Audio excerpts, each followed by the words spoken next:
Notre prochaine invitée, c'est Mme Édith Rousseau, qui est chargée de projet à l'île aux Grues, qui est en partie, elle va nous l'expliquer elle-même, là, en partie responsable pour la mi-carême qui avait lieu du 10 au 16 mars dernier. Édith, bonjour. Bonjour, bonjour. Est-ce que j'ai bien, on dit chargé de projet, mais vous étiez en charge, entre autres, de l'organisation de la mi-carême, probablement pas toute seule, mais vous étiez en charge de ce bel événement qui a lieu tous les ans. En fait, oui, moi, je suis responsable au niveau de la municipalité des différents dossiers touristiques.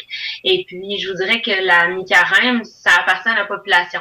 Donc, c'est vraiment les gens qui font que la fête peut exister, les habitants de l'île.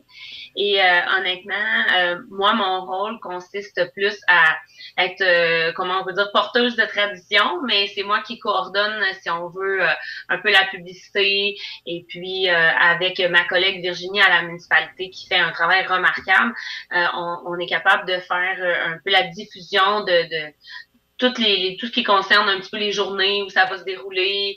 On communique avec les intervenants pour jumeler tout ensemble pour vraiment coordonner l'événement au complet.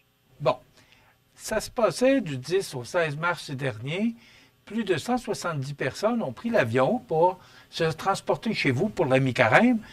Euh, Comment ça s'est passé? Là, ce que je vois, c'est que ça a été un beau succès. Comment ça s'est passé cette année? Absolument, ça a été un très bel événement. On a eu la température qui était pour nous à la météo.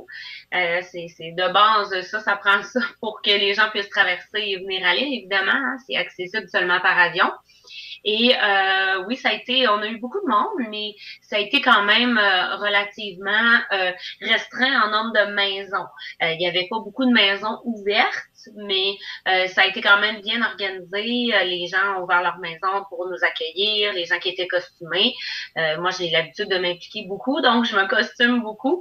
C'est une belle fête, puis les gens avaient accès à l'île, faire un peu de plein air dans le jour aussi.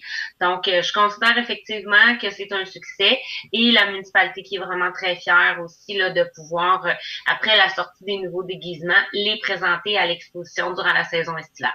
Oui, ça, on va en parler un petit peu plus tard, mais vous dites qu'il n'y avait pas beaucoup de maisons pour recevoir, parce que rappelez-nous un peu l'objectif de cette fête-là. Là. Les gens se costument, reçoivent des invités à la maison. Comment ça se passe exactement?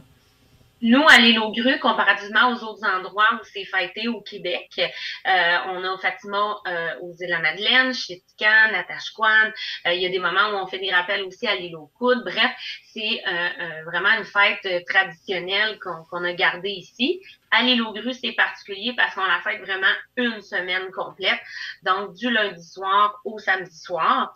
Et c'est que les gens se réunissent par petits groupes de 2 à 15 personnes, masqués évidemment, et passent dans différentes maisons qui, de bouche à oreille, vont avoir identifié leur résidence pour accueillir les groupes.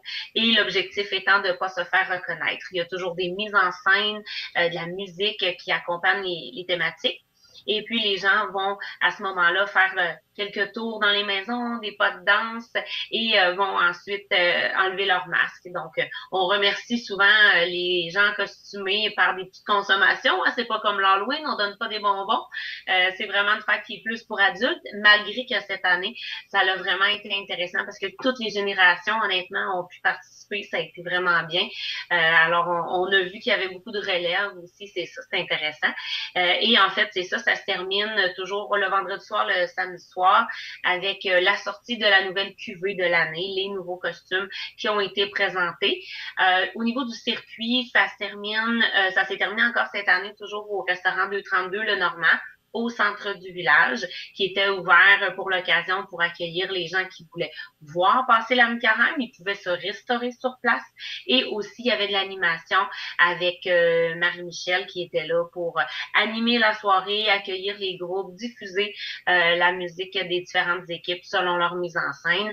Alors, ça a été beaucoup de festivités. Ça a été très agréable. Bon, on pourra voir le costume un petit peu plus tard, là, au cours de l'été qui s'en vient. Mais est-ce qu'il y a des prix qui sont remis aux plus beaux costumes ou les costumes sont tous beaux? Les costumes sont tous beaux, honnêtement. On veut pas se compétitionner. L'idée, c'est simplement de participer, de continuer. Comme je vous ai dit, on est porteur de tradition, on est très fiers. On a différentes équipes qui participent à chaque année, de tous âges, évidemment. C'est pas donné à tous de faire de la couture, bien entendu, mais on est capable quand même de certaines équipes de participer. Je vous dirais pas qu'on fait nos perruques, évidemment. Ça, c'est des choses qu'on va commander. Mais il y a différents accessoires aussi qu'on peut commander en ligne maintenant. Et ce qui est le fun d'Amicaram, c'est qu'on s'adapte. Donc, il y a beaucoup de gens qui vont s'adapter par rapport à la musique, par rapport à la diffusion de tout ça. Et les thématiques sont très, très, très variées. Alors, c'est vraiment agréable de voir que les gens de toute génération peuvent participer. Et il y a eu plusieurs thématiques, comme vous l'avez mentionné aussi dans le reportage. On a différentes... Moi, ma thématique, c'était les steampunk, la première photo que vous venez de présenter. Il y avait aussi, moi, je l'appelais Gatsby, l'époque burlesque, un peu les années 20. On avait aussi un rappel de la famille Adams, un personnage. On avait la petite vie. On avait une équipe de hockey un peu rétro, Disco Flash, qui a fait le grand bonheur des gens de l'île de revoir ça. Ça a été très apprécié. Mais les thématiques sont très variées. Les gens ont comme pas de limite. C'est l'imagination et ça fait partie. Ils vont rentrer dans le patrimoine des costumes qui vont être peut-être réutilisés les autres années, c'est sûr. Hein? Les gens mettent quand même beaucoup de sous, beaucoup d'intérêt là-dedans. Mais on est très content de continuer à partager cette belle tradition. Edith, vous parlez des thématiques. Qui décide des thématiques? Est-ce que ce sont les gens qui se déguisent ou si c'est le comité organisateur? Comment ça fonctionne En exactement? fait, tout est fait en secret. Il y a différentes équipes qui, on sait, à chaque année vont être ensemble et chacune des équipes va choisir son thème secrètement. Et tout ceci va être confectionné dans le plus grand secret plusieurs semaines et mois avant l'événement pour être présenté souvent les 2 derniers soirs de la fête. Donc, tout dépendamment du thème qu'on aura choisi, eh bien, c'est là qu'on va présenter notre mise en scène le samedi soir ou le vendredi soir. Et effectivement, c'est là qu'on va présenter tout ce qu'on a remonté, la petite mise en scène, les danses et tout. Mais il y a le comité organisateur, c'est les gens de l'île. Donc, on sait, il y a des règles non écrites. Donc, on sait un peu comment ça se passe. Et les gens, on rentre un peu dans l'énergie, dans le côté mystérieux de la fête. Et on se parle entre nous. Et c'est ce qui fait la beauté de la Nicaragua. Et c'est pour ça que ça perdure d'ailleurs. Et non, il n'y a pas de gagnant parce que notre seule récompense, c'est vraiment la réaction de la foule, tout simplement. Il y avait une nouveauté cette année, il y avait le brunch du dimanche. Est-ce qu'il y avait. Il y avait le brunch du dimanche avant. Cette année, les restaurateurs, on sait que l'industrie touristique a été très difficile et je trouve ça vraiment bien qu'il se soit comme un peu partagé les activités. À tous les soirs, ou presque, on pouvait aller au restaurant 232 Le Normand et le Grand Héron, l'auberge du Grand Héron a un peu repris vers le week-end, vers la fin de la semaine, pour accueillir des gens supplémentaires. Il y avait des gens qui venaient dormir sur l'île en hébergement, des touristes aussi. On avait différents journalistes, des photographes. Donc, ils ont décidé ils se sont parlé ensemble et c'est vraiment à l'Auberge Maison du Grand Héron qui ont décidé de donner le brunch cette année.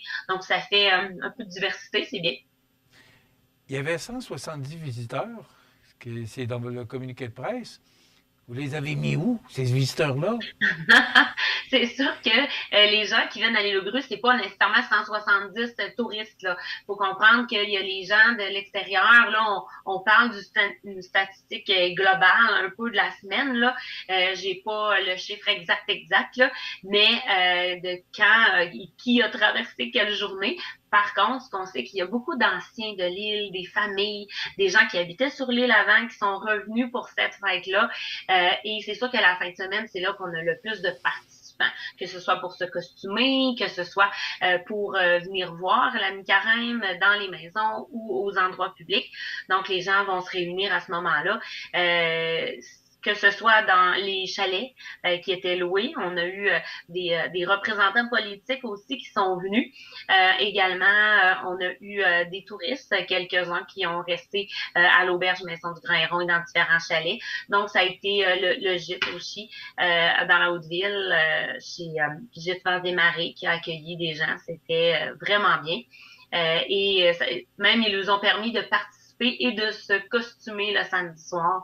Donc, c'était vraiment une belle expérience qu'ils ont vécue. Donc, des fois, on amène des gens de l'extérieur à vivre l'expérience de la mi-carême à l'île aux Grues. Donc, il y a plusieurs facettes. C'est sûr que le but premier, c'est vraiment plus les gens de l'île qui vont être costumés et qui vont passer de maison en maison pour pas se faire reconnaître parce qu'il faut être connu, mais quand même de faire vivre aux gens le fait de porter des costumes, de rentrer dans les maisons, c'est avoir accès un peu là, à l'intimité des insulaires le temps d'une semaine.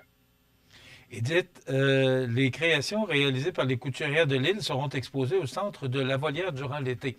Donc, les gens comme moi, là, qui n'ont pas pu y aller, on va pouvoir voir ces costumes-là en exposition tout l'été à l'île aux Grues. Oui, au centre de la Volière, c'est le bâtiment municipal près du camping. Nous avons une exposition d'une trentaine de costumes.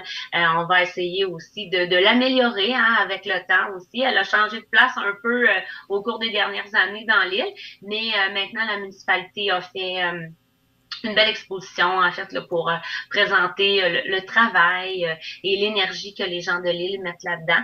Et à chaque année, on essaie de mettre les nouveaux modèles à l'intérieur pour permettre aux gens de suivre et de voir l'évolution là, des différentes thématiques qui sont créées chaque année. Dans votre communiqué, vous marquez, bien que de nombreux défis guettent ces habitants isolés, on le sait, on a vu un reportage récemment à Radio-Canada, on sait ce qui se passe avec, autour de la fromagerie de l'île aux Grues. Est-ce que cet événement-là va revenir l'an prochain? La mi-carême? Oui.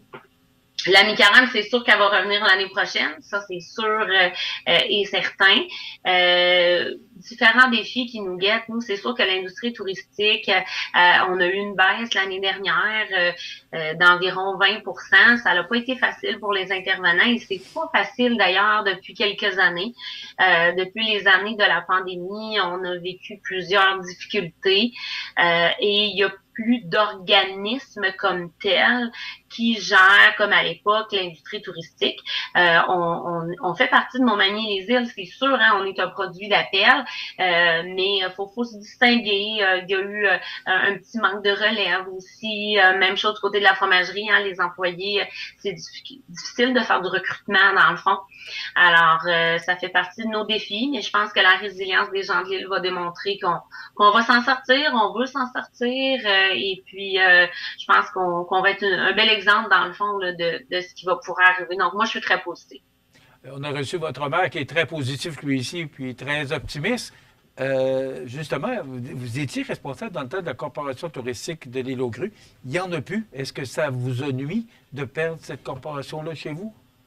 Moi, je pense que oui. Il y a eu, c'est sûr que on peut dire que faire de l'accueil, c'est pas une activité qui est payante. Donc, peut-être qu'à l'époque, la structure de la corporation touristique n'était plus adéquate pour les besoins. Il y avait le train balade, je sais pas si vous vous souvenez, il y avait des tours guidés, des choses comme ça.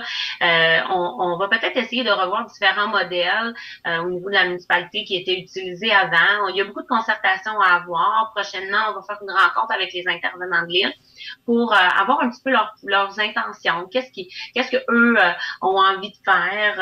Est-ce que on va peut-être aborder Croisière la Chance, qui venait beaucoup aussi à l'époque. Donc, c'est beaucoup de choses qu'on a devant nous. On a du travail à faire pour essayer de relancer un peu l'industrie touristique qui a perdu un peu de sa popularité depuis la pandémie. Mais on baissera pas les bras. C'est sûr qu'on est très enthousiaste à avoir des nouveaux défis. Il y a des intervenants qui ont des projets innovateurs qui sont en train de se développer. Donc, on essaie d'y aller aussi, le transport. Donc, il y a plusieurs opportunités qui s'offrent à nous. Puis, je pense que c'est là qu'il va falloir mettre ce qu'on veut prioriser finalement et puis aller de l'avant avec ça. On va se tenir au courant parce que, bon, on connaît la détermination des gens de l'île et vous en êtes la preuve aujourd'hui avec ce que vous venez de nous mentionner. On va suivre ça de près, vos activités, puis on va recevoir à nouveau le maire Poulin bientôt. Alors, merci beaucoup, Edith, de nous avoir accordé cette entrevue, puis de nous éclairer encore plus sur cette fête là, qui s'est déroulée récemment chez vous. Cette fête annuelle qui va revenir, vous me l'avez confirmé, va être là l'an prochain. Assurément, c'est sûr. Avez-vous des dates? Avez-vous des dates ou ils vont être connus? Pas encore. C'est toujours la deuxième semaine de mars, donc c'est facile de faire le calcul. C'est la semaine qui a toujours lieu après la relâche des étudiants. Merci beaucoup, Edith Rousseau. Bienvenue. Edith Rousseau, qui est chargée de projet, qui nous a parlé qui était entre autres responsable de cette belle fête qui s'est tenue du 10 au 16 mars dernier à l'île aux Grues, la mi-carême. Voilà, ça complète.